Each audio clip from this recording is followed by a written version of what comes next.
Do you think somebody that's like got like a job, like a class of 2 Java in them, should be learning Git at their first hackathon? So I don't think that it's necessary to teach this stuff at the first hackathon. If there are people there using it on your team, you'll pick it up from them. I'm always happy to do a workshop, but it's not like I want to just show up and do workshops. If I like the ADI model where it's like the week before you can come and teach. I think I've done some the week before at Penn and other places. So I think on a 2-day event or a day event, it's just not enough time, right? I really like the idea of getting people up to speed beforehand. I'm curious, I had a question about press. Press is something that we don't do very well. It's sort of like if they come, we say thanks. How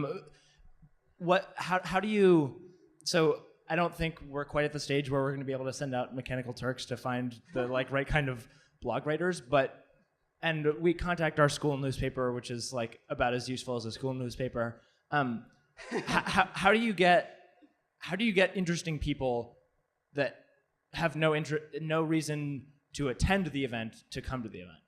Cool. So first of all, press isn't right for everything, right? Like you don't need to have press there. It's not all about like getting all over the place. But if you have a mission for your press, like if I want to get more people attending, or I need to attract money from funders or something like that, right? You have a reason to go for like a press strategy. I would recommend finding somebody within your organizing group who can own it, right? Who can be like part of my job. Like just like I heard some people have like a branding group, like just like you have a branding group, like have somebody whose main goal is get press, if that's what you want to do. I'm not saying everybody should get press, but if you want to get press, and then once you have somebody who's doing that, research similar articles, research topics, then just start emailing people. The other thing that I've done is, I did this event called Game Hack Day, and there's a device called a Gameduino.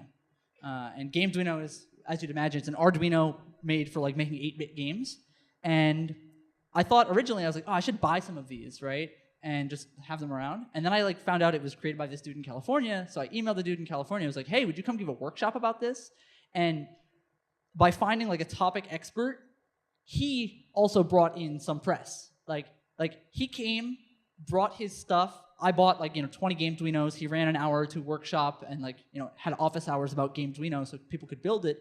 And then he also, since he was, he had a vested interest in getting publicity for Gameduino, started getting publicity for the event as well. That's really awesome. Thanks. It's all about aligning interests, right? Like he has an interest in getting his stuff out there, and we benefited from that.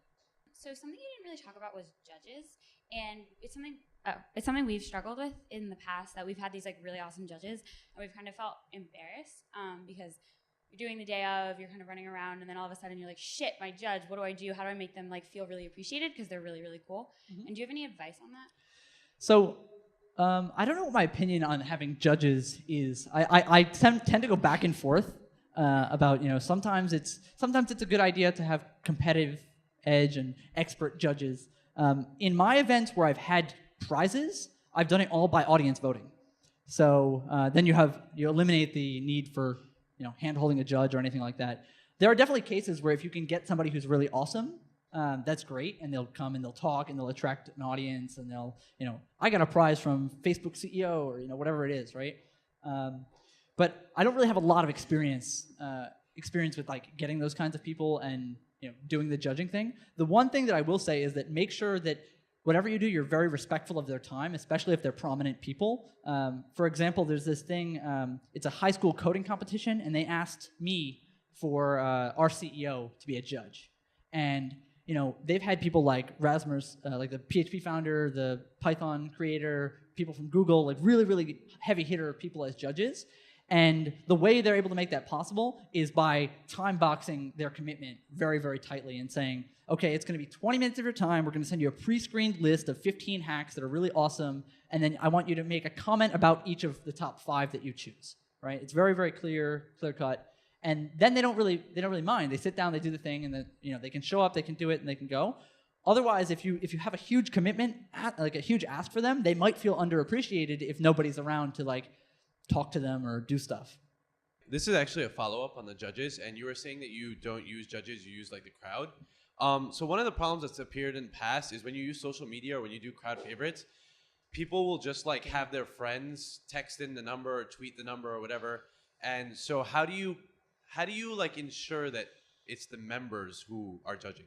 So this again goes to it doesn't have to be the biggest event ever like case. If you have an event where there's 1,000 students and they're like, it's pretty unwieldy. Like keeping 1,000 students in knowing who's actually at the event, who's registered is really hard. But if you're talking about 100, 200 people, the honor system tends to work all right in those like smaller cases. If you do like a crowd judging system, like pre-register people.